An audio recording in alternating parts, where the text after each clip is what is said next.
오늘 말씀의 제목은 하나님을 시험함입니다.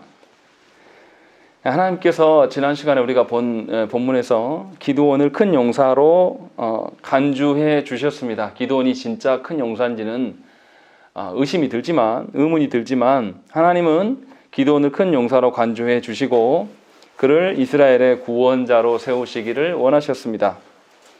이를 위해서 하나님께서는 주의 사자를 보내시고 기드온이 요청한 대로 기드온이 바친 제물을 하나님께서 불로 모두 다 받아주셨습니다.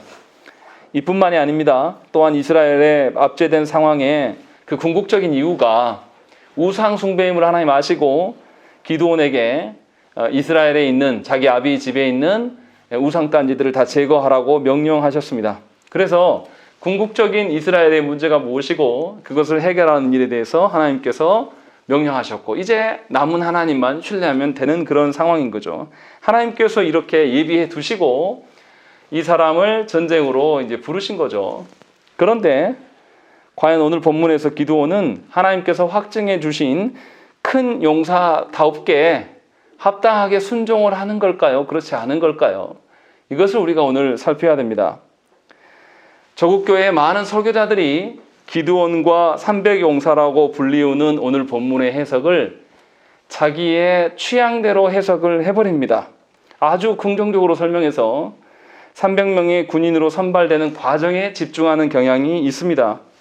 그런데 정말 그렇게 해석하는 것이 맞는지 오늘 본문에서 확실히 살펴야 될 것이고 과연 사사기 저자는 저국교회 많은 설교자들이 말하는 그 입장에서 지금 말하고 있는 것인가 아니면 다른 것을 우리에게 말하려고 하는 것인가를 우리가 본문을 통해서 살펴야 됩니다. 사사기의 저자가 강조하고자 하는 바가 무엇인지를 보지 못하면 우리는 사람에 도취될 수밖에 없어요. 그러나 우리가 지난주에서 계속 살폈던 것처럼 기드온은 과히 신앙인이라고 보기는 사실 어렵습니다. 하나님이 그를 큰 용사로 명명해 주셨기 때문에 그냥 큰 용사인 것뿐이지 그 사람의 됨됨이나 그 사람의 어떠함으로는 사실 믿음 있는 사람이라고 보기는 어렵습니다. 오늘 본문에 그 증거가 더 많이 나옵니다. 먼저 33절 말씀 보시면 미디안과 아말렉과 동방 사람들이 다 함께 모여 요단강을 건너와서 이스라엘 골짜기에 진을 쳤다라고 되어 있습니다. 이제 하나님께서 이스라엘이 압제당하는 근원인 우상들을 다 제거해 주셨습니다. 그리고 난 이후에 이제 이스라엘의 모든 문제가 해결된 이후에 하나님 보실 때 문제되는 걸 해결한 이후에 이들이 이제 쳐들어왔어요. 그러니까 사실 하나님 입장에서 볼 때는 참 합당한 순서인 거죠. 그런데 이 미디안과 아말렉과 동방 사람들이 어떤 방식으로 쳐들어왔냐면 아직 농작물이 다 자라지 않았을 때 7년간 이스라엘에게 수탈했던 그 방식으로 지금 들어온 것이죠. 그래서 자라고 있는 농작물에게 자신의 가축대를 먹이려고 지금 올라온 것입니다. 그렇게 해서 이 이스라엘에게 아무것도 남기지 않으려고 이렇게 하는 것이죠. 이때에 기드온이 먼저서 하나님의 전쟁 가운데 참여하겠다라고 말하지 않습니다. 오늘 본문에서는 분명하게 진을 친 다음에 34절에 여호와의 영이 기드온에게 임하였다라고 말씀하고 있다는 것입니다. 그러니까 기드온은 하나님의 사명 앞에 반응하는 것이 아니라 하나님의 영이 임함으로 말미암아서 지금 움직이고 있는 것을 볼 수가 있는 것입니다.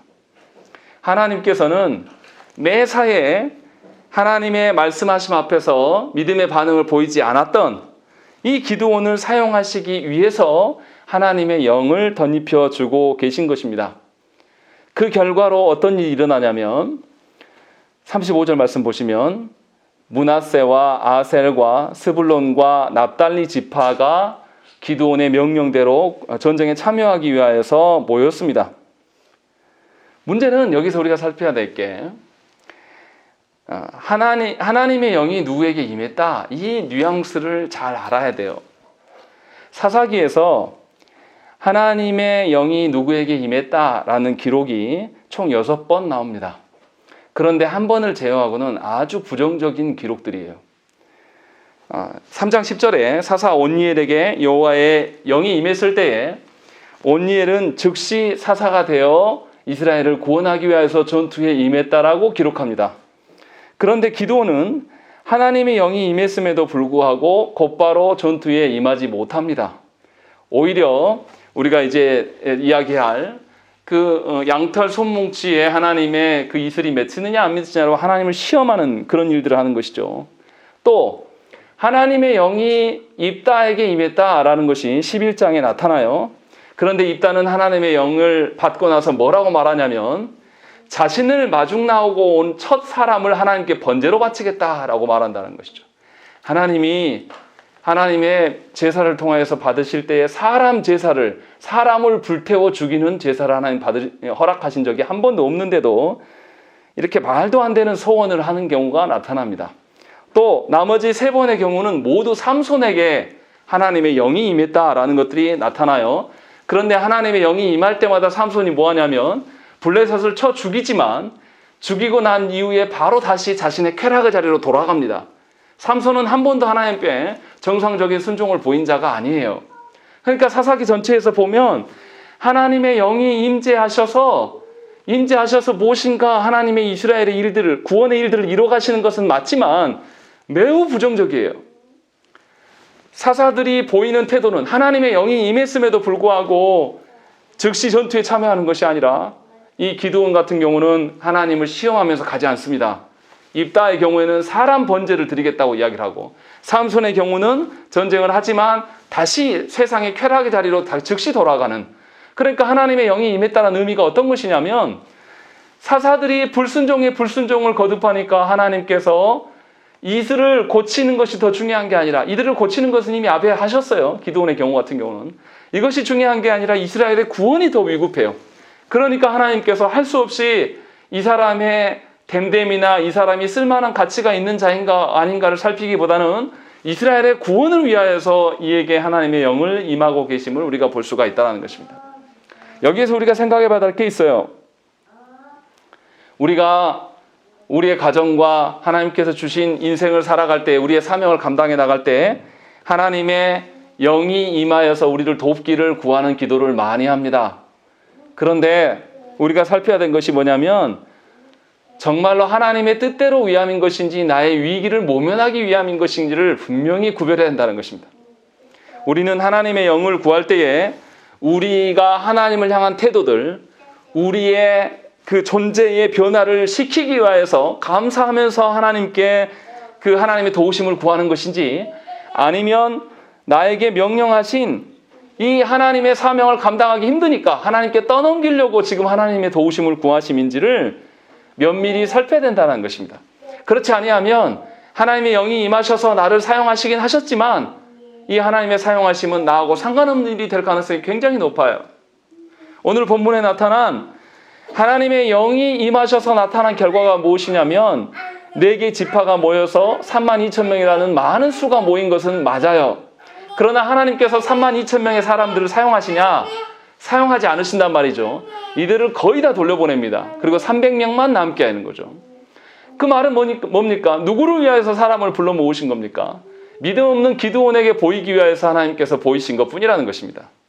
그런 점에서 하나님의 영이 임하는 것에서 우리는 무조건 좋다고 생각합니다. 특히 은사주의에 물든 조국교회 성도들은 무턱대고 자신들이 하나님의 사명을 감당하는 데 있어서 더 충실하게 자신의 전 존재를 들어서 하나님 앞에 올바른 태도를 바꾸는 것이 문제가 아니라 일의 처리를 놓고 하나님의 영을 구하는 경우가 많다는 것이죠. 그러나 이것은 하나님께서 매우 싫어하시는 일이에요. 오늘 본문에도 하나님의 영이 기드온에게 분명히 임했으나 기드온은 36절부터 무슨 태도를 보았냐면 하나님을 시험하는 일을 하기 시작해요. 하나님의 영이 임한 사람이 하나님을 시험한다고요? 이거는 말도 안 되는 소리인 것이죠. 하나님이 우리를 시험하실 수는 있으나 우리가 하나님을 시험할 수는 없는 것입니다. 그런데도 불구하고 기드온은 아주 교만한 태도로 일관하고 있는 것입니다. 하나님께서 기드온을 사명자로 세우시기 위하여서 기드온이 요청한 대로 제사를 다 받아주셨습니다. 또한 이스라엘의 우상을 하나님께서 다 제거케 해주시고 이제 하나님의 영을 임하게 하셨지만 기드온에게는 신앙적인 믿음의 변화가 보이지 않습니다. 군대가 다 모였음에도 불구하고 기드온은 전쟁에 나서지 않아요. 도리어 하나님께 뭐라 그러냐면 하나님, 이 양털에다가 이 양털만 젖어 있으면 땅이 말라 있고 그러면 내가 갈랍니다. 라고 이야기를 해요. 또 그렇게 되니까 두 번째는 양털은 원래 물을 잘 흡수하니까 이제 땅만 젖어 있고 양털이 말라 있으면 내가 그러면 갈랍니다. 이렇게 이야기를 해요. 그런데 여기서 우리가 봐야 될 점이 있어요. 하나님께 다른 증거를 이야기하는데 그가 증거를 구할 때에 뭐라고 말을 하는지를 잘 들어봐야 돼요. 36절과 37절 말씀 우리 한번 읽겠습니다. 36절 37절 말씀 읽겠습니다. 시작.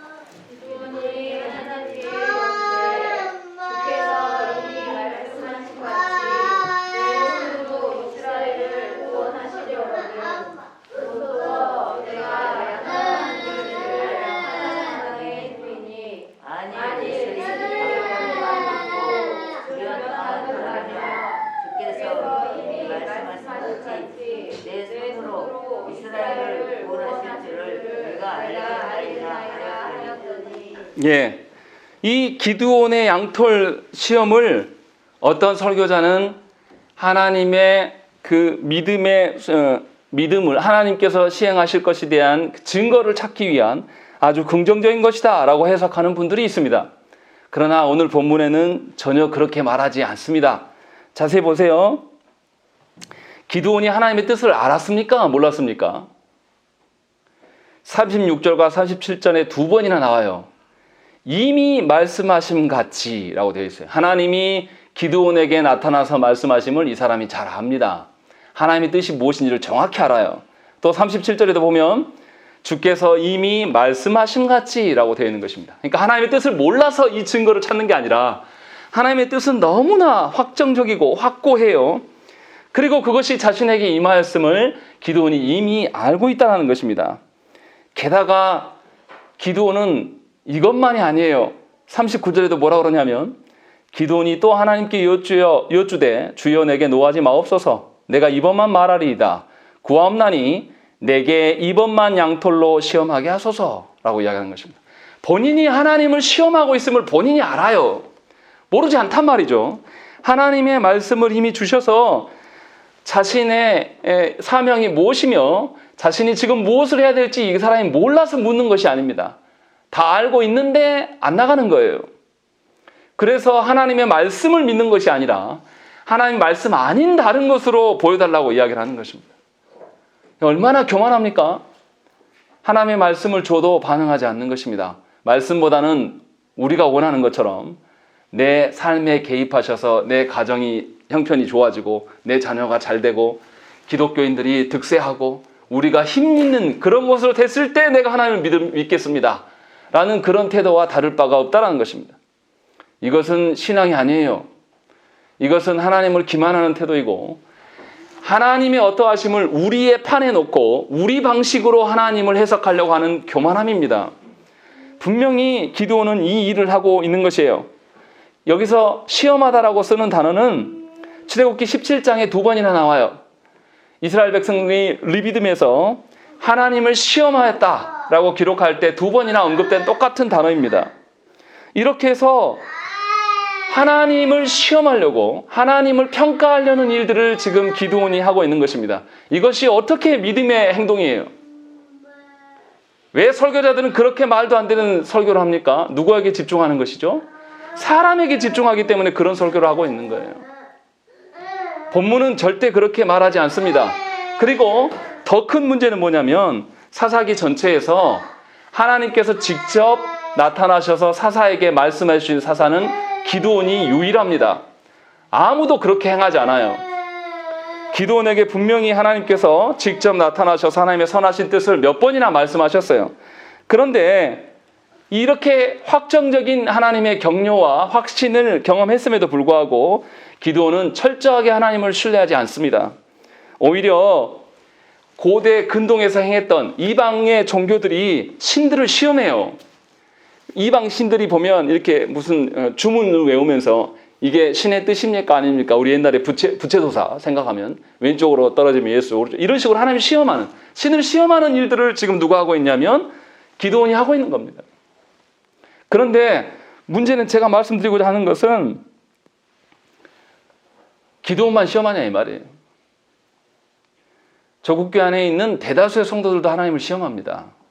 하나님은 분명하게 하나님의 말씀의 봉사자로서 설교자를 통해서 하나님의 의지를 여러분들에게 다 보이셔요. 그런데 그 말씀에 순종할 사람은 거의 없습니다. 대부분 다 어떤 반응이냐면 내 삶에 내가 요구하는 것을 하나님이 들어주신 것에 대해서 반응하고 이래서 하나님이 나에게 있고 내가 이렇기 때문에 믿음이 있다 이렇게 말하기를 좋아하지 하나님의 말씀에 반응하는 사람들은 많이 없다라는 것입니다. 그래서 조국교회가 말씀에 집중하지 않아요. 조국교회 안에서 많은 성도와 설교자들이 뭐라 그러냐면 설교만으로 안 된다. 해봐라. 설교로 될 줄 아냐. 이런 소리를 하고 있다는 것입니다. 왜냐하면 하나님의 말씀에 순종하지 않기 때문에 그래요. 기드온과 똑같은 거예요. 바로 우리가 그런 자입니다. 그런데 여기서 우리가 하나 더 생각해 봐야 될 것은 그렇다면 사사기 저자는 무엇을 말하고 싶은 것일까요? 하나님께서는 왜 이처럼 불순종의 불순종을 거듭하는 기드온을 사용하시려고 하시는 것일까요? 기드온이 하나님을 시험하는 것을 보면 이스라엘의 구원이 어디에서 나온 것입니까?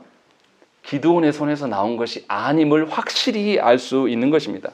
그런데도 조국교회 안에 여전히 우리 자녀들에게 기드온과 300용사를 가르쳐요. 기드온은 따라해야 될 신앙의 대상이 아닙니다. 아주 악한 자이고 하나님의 구원의 확증을 몇 번이나 보이셨으나 끝까지 하나님을 시험하는 자예요. 그래서 그 기드온의 아들이 9장에서 아주 교만한 짓을 또 합니다. 대대로 하나님 앞에 불순종의 모습을 보이는 그런 가정이에요. 그런데 아직도 이 본문을 보면서 기드온의 300용사를 말하는 것은 말도 안 되는 소리예요.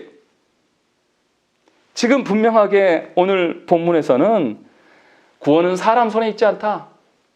하나님의 선물이다라는 것을 분명하게 말씀하고 있는 것입니다. 사사기 저자는 이것을 강조하고 있는 것이에요.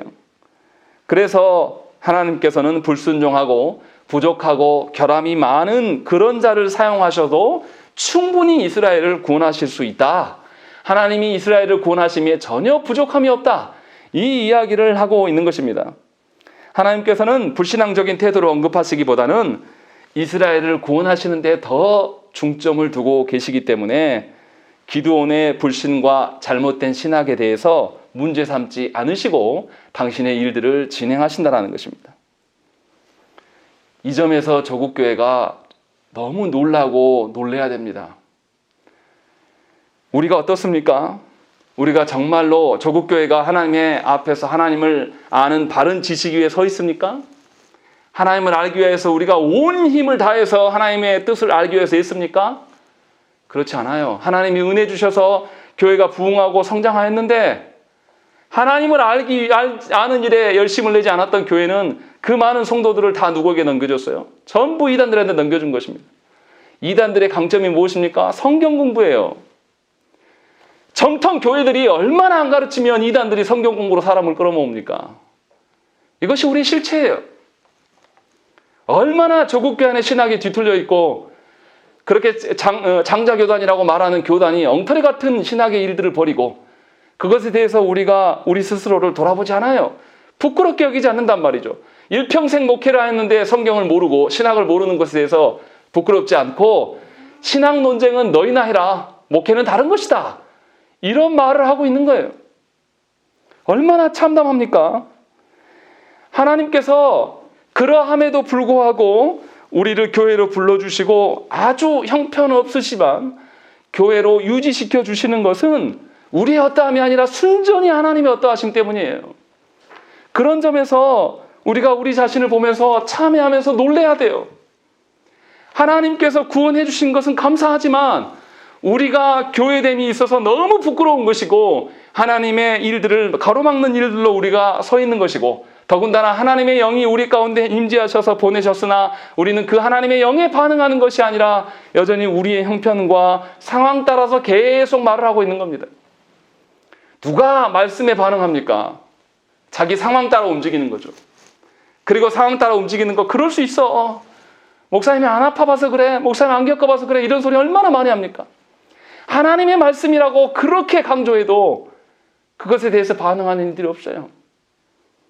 그래서 고통스러운 겁니다. 조국교회가 왜 타락했는지는 너무나 여실해요. 신학이 없습니다. 하나님은 앞에서 자기 자신을 돌아보지 않아요. 계속 자기 처지와 상황만을 이야기하는 것입니다. 하나님이 살아계시고 하나님이 나를 사명자로 부르셨으면 내 목회, 내 현장에서 하나님이 역사해 주셔야죠. 근데 하나님은 이미 말씀으로 말씀하셨어요, 우리에게. 말씀대로 살아라. 말씀대로 실현되는 것이 너에게 은혜이고 복이다. 이미 하나님께서 우리에게 충분히 말씀하셨다는 것입니다.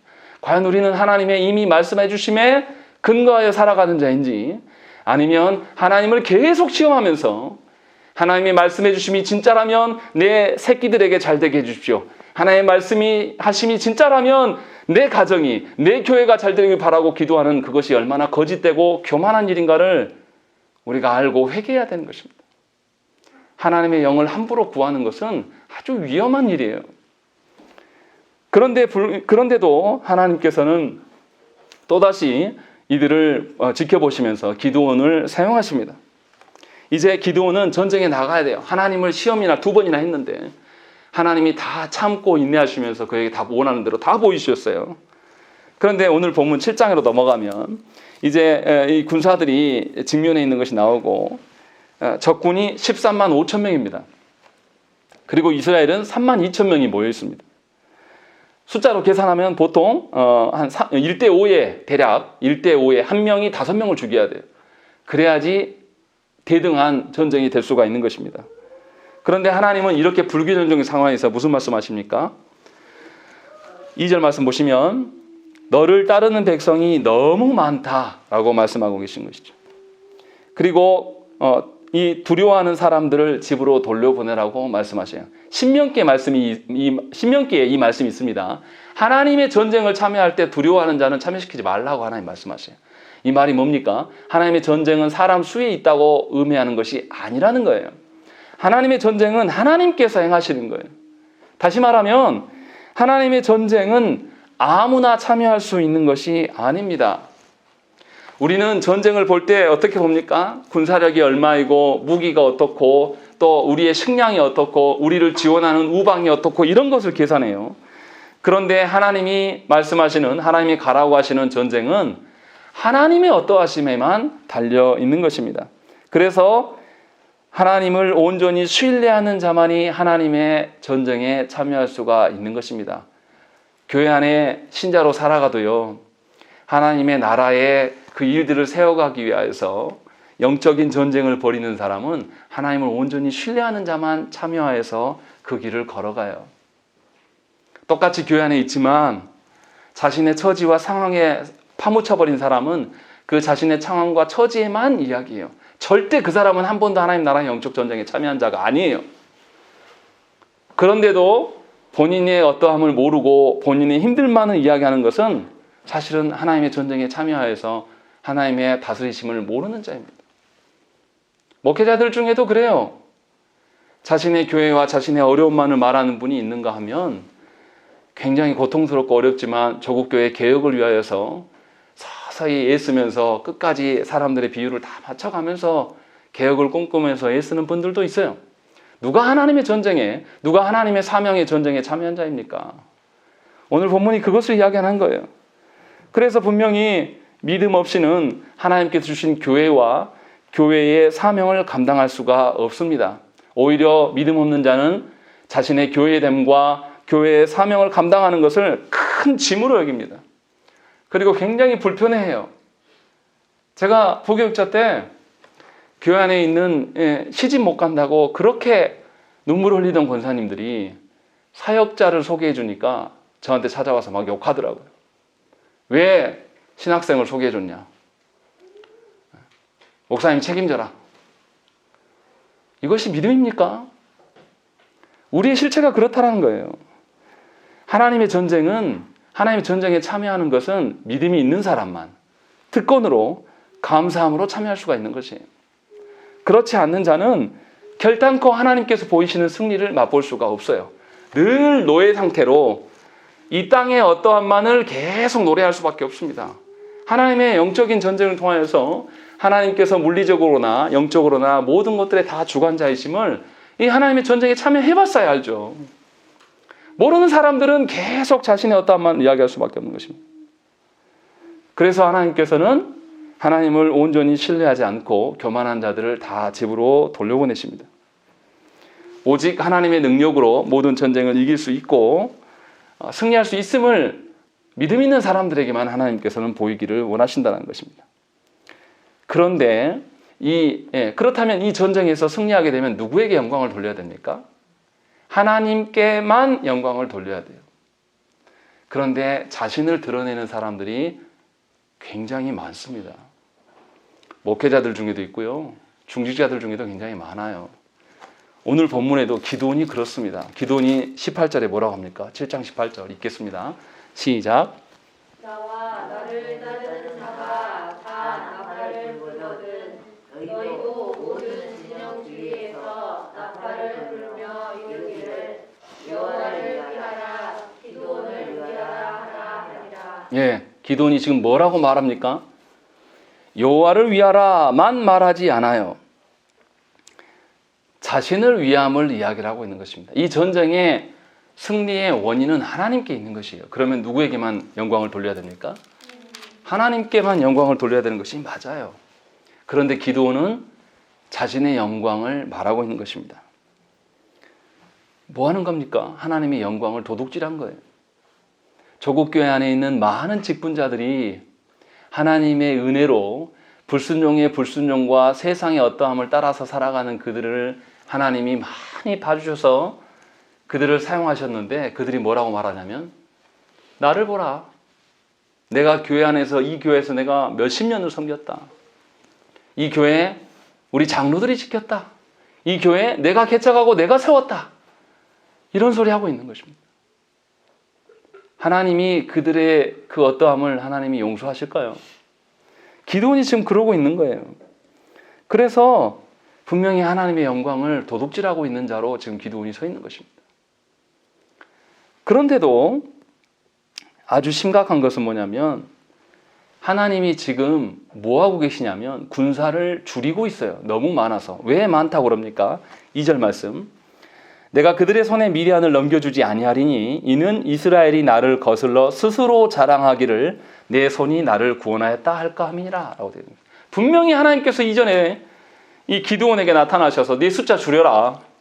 니네 손으로 이겼다라고 말할 거 아니냐라고 분명하게 말씀하셨는데 기드온은 18절에 가서 여호와를 위하여라. 기드온 나를 위하여서 싸우라. 이렇게 이야기하는 것입니다. 분명히 하나님은 기드온의 범죄할 것을 아시고 이것을 막으심으로 숫자를 줄여가고 있는데 그런 소리를 하고 있는 거예요. 하나님의 말씀이 기드온의 심중 안에 있습니까? 없습니까?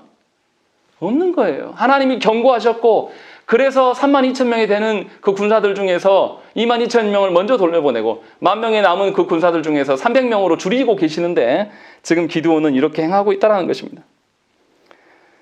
더 안타까운 것은 조국교회 설교자들이 7장에서 32,000명의 군사를 300명으로 줄이는 과정에서 어떻게 물 마셨는가를 설교의 중점적인 것으로 쓰는 분들이 너무나 많아요. 어떤 자세를 취했는가 이렇게 이야기하는 거죠. 한 부류는 개처럼 엎드려서 먹었고 한 부류는 무릎을 꿇었다라고 성경은 말합니다. 그래서 설교자들이 뭐라 그러냐면 하나님께서 민첩하고 조심성 있게 물을 마시는 사람들만 선별해 사용하셨으니 우리도 민첩하고 조심성 있게 봉사해야 한다고 이 본문을 설명해 버립니다. 이 본문은 그 말을 하는 게 아니에요. 사람들의 자세가 어떤 거, 개처럼 엎드려 먹든 무릎을 꿇 개처럼 엎드려 먹으려면 어떻게 해야 됩니까? 개처럼 엎드려 보세요. 그러면 여러분들 무릎 꿇어집니까? 안 꿇어집니까? 꿇어져요. 무릎이 땅에 닿아요. 무릎을 꿇은 사람이나 개처럼 엎드려 먹은 사람이나 똑같이 무릎 꿇은 겁니다. 아무 차이가 없어요. 그런데 이런 것을 차이를 두고 그것이 본문이 말하는 것이다 라고 말하는 분들이 너무 많아요. 지금 하나님께서 뭐 하십니까? 32,000명이 되는 숫자들을 줄여서 300명으로 만드는 이유는 하나님의 전쟁을 아무나 참여하는 것이 아니라 이 하나님의 전쟁은 하나님의 특권이다 라는 그 말씀을 하려고 지금 이 기록을 하고 있는데 그렇게 설교한다는 것이에요. 얼마나 이게 놀랄 일입니까? 얼마나 하나님에 대해서 우리가 잘못 알고 우리 성경을 우리 마음대로 읽어버리면 이런 말을 할 수가 있냐 이 말이에요.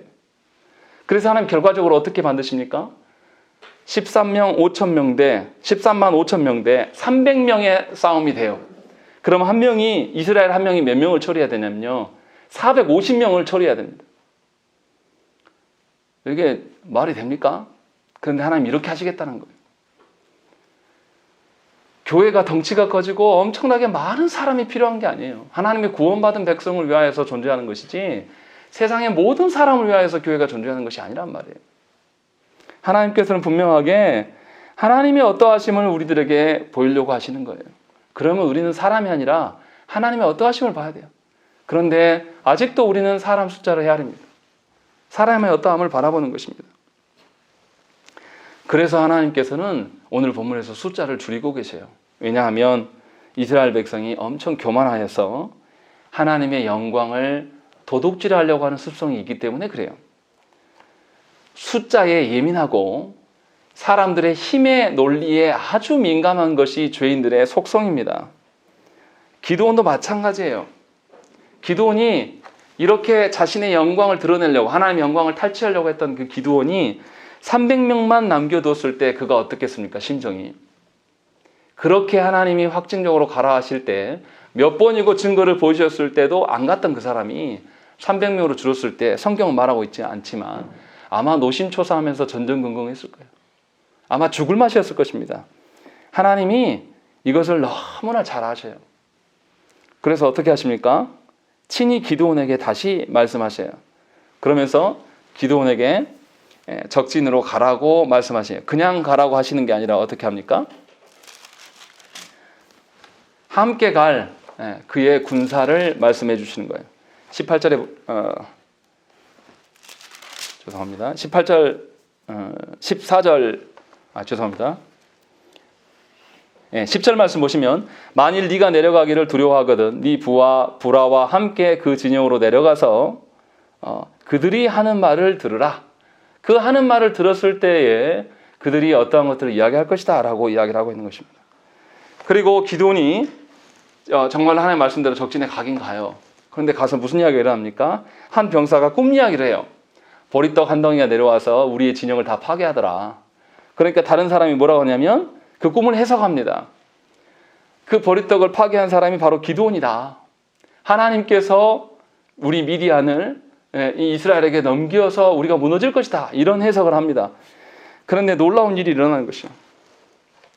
이 꿈에 대한 해석들은 이미 하나님께서 기드온에게 계속 말씀하셨던 내용이에요.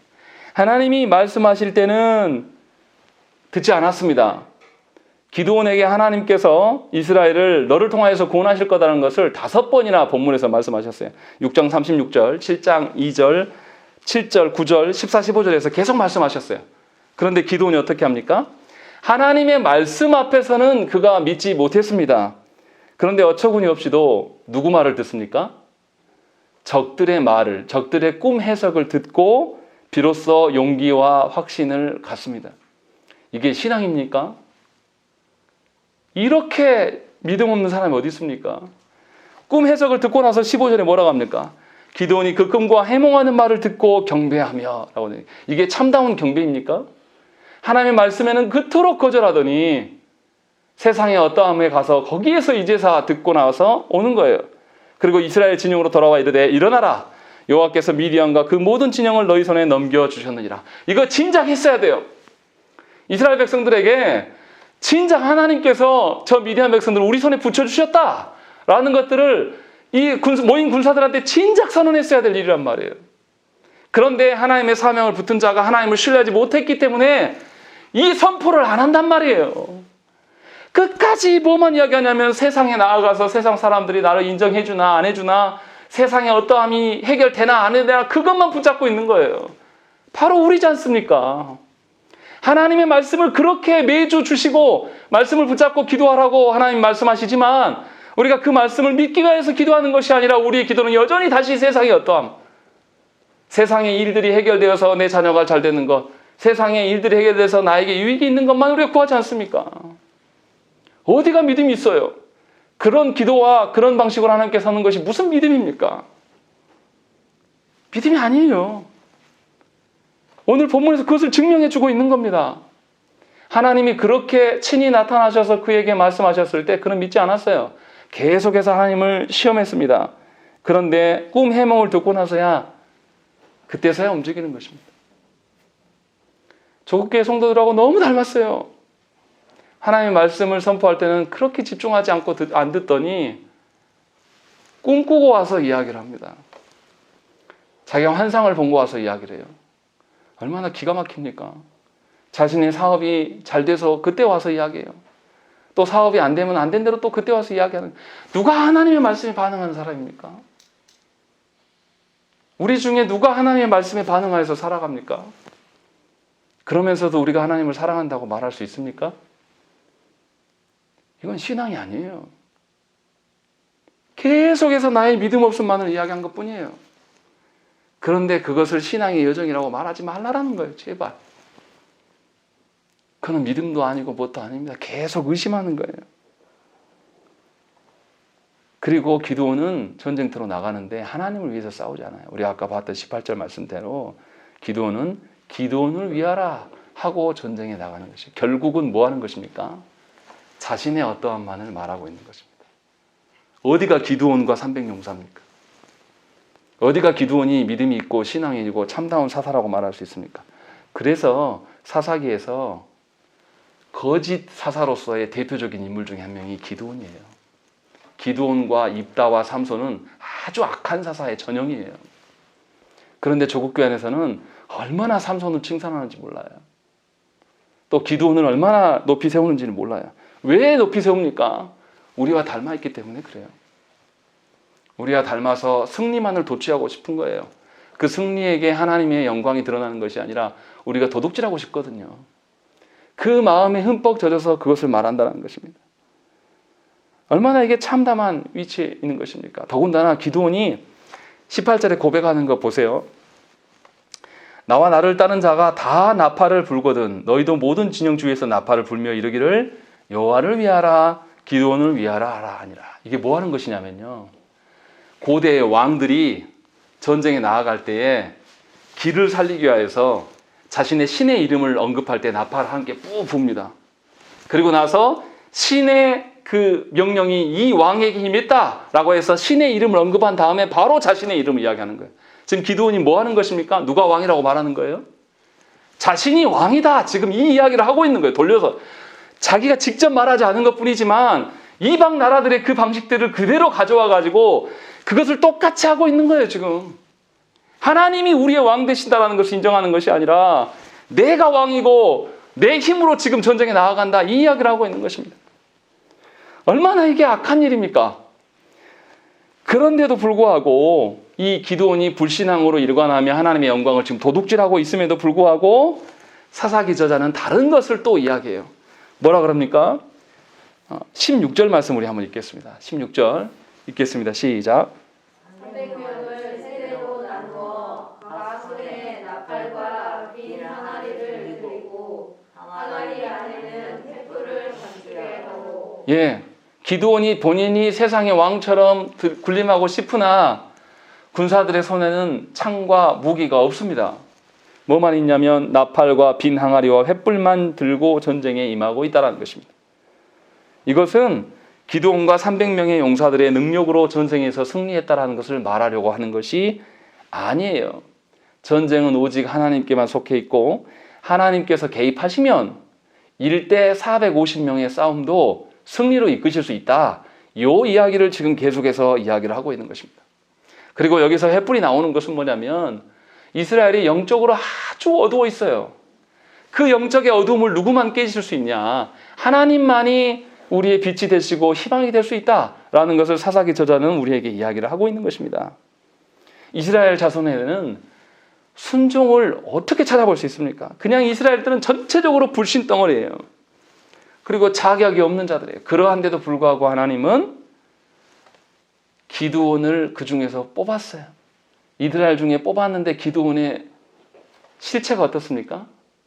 믿음 없는 전형이에요. 저는 이것을 보면서 무슨 생각을 했냐면 조국교회 현실을 봤습니다. 조국교회 안에 있는 직분자들이 얼마나 타락했습니까? 오늘도 저희 시찰에 모임이 있어가지고 모여서 목사님들하고 식사하는데 옆방에 도회 임원 목사님들이 모였더라고요.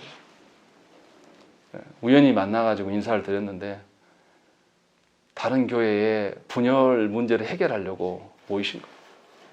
너무 힘드시대요. 장로들이 막 소리를 고래고래 지르고 경찰을 부르지 않나, 이런 일들이 교회에 있으니까 이것을 해결하시려고 하니까 머리가 골치가 아프십니다. 우리 실체가 그렇다는 거예요. 뽑고 이스라엘 백성 중에서 고르고 고른 자가 겨우 기드온이에요. 얼마나 이스라엘의 영적 상태가 형편이 없습니까? 조국 교회의 직분자들이 얼마나 직분을 우습게 여기고 그 직분으로 자기의 영광을 드러내려고 합니까? 우리가 그런 실체에 있는 거예요. 얼마나 우리가 하나님께 엎드려서 빌어야 되겠습니까? 저를 보면 그 생각을 저는 많이 해요. 시대가 얼마나 타락했으면 나 같은 사람, 나 목회 안 한다고 그렇게 내가 하나님을 거절하고 도망다녔는데 하나님이 나 같은 사람을 세워놨을까? 그런 거 보면 조국교회의 이 신앙의 정도나 이 성도됨이 아주 형편없다는 거예요. 저를 보면 그런 느껴요. 그래서 우리가 하나님의 도우심을 더 구해야 됩니다. 우리가 하나님 앞에 말씀에 반응할 수 있는 자가 될 수 있도록 하나님께 구하셔야 돼요. 그렇지 아니하면 우리도 기드온처럼 하나님을 시험하는 일만 계속 하는 것입니다. 하나님을 계속 시험하면서 뭐라 그러냐면 나는 하나님의 뜻대로 살기 위해서 몸부림쳤다 이렇게 말해요. 하나님의 말씀에 우리 반응하지 않지 않습니까? 하나님의 말씀대로 살려고 해서 여러분들이 정말 목숨을 걸고 사십니까? 그렇게 살아야 되는 것이 신앙이고 그것이 정상이라고 성경은 말해요. 그런데 우리는 그렇지 않아요. 조국교회 현실은 그렇지 않습니다. 오히려 거짓된 신학을 가르치고 거짓된 자들이 담 앞에서 힘을 형성하고 자기들의 패권을 누리려고 하는 것이 우리 교단 안에서 계속 드러나는 일들이에요. 그런데 그것에 대해서 우는 자가 없습니다. 그것에 대해서 가슴 아파하고 내가 속한 교회 현실이 이렇구나라는 것에 대해서 하나님께 회개하는 자가 없어요. 그래서 교회가 회개하는 일에 아주 능력이 없는 것이죠. 그래서 세상 사람들이 우리 보고 뭐라고 합니까? 니네나 잘하세요. 회개하라고 말하지 말고 니네나 잘하라고 이러지 말한 지가 얼마나 오래됐습니까? 오늘 말씀을 보면서 기드온의 300용사 운운하고 승리를 말하지 마세요. 오히려 무서운 것입니다. 우리의 불순종에도 불구하고 하나님께서 역사하셔서 이루신 것은 우리의 심판의 증거들을 하나님 모으시는 것뿐이에요. 어디 기드온이 믿음의 사람입니까? 이스라엘의 형편은 또 어떻습니까? 우리가 이 말씀을 듣고 하나님 앞에 회개해야 돼요. 형편없는 조국교회 현실을 바라보면서 하나님 앞에 엎드려서 빌어야 돼요. 먼저 우리가 하나님의 말씀에 반응하는 자인가를 물어보셔야 됩니다.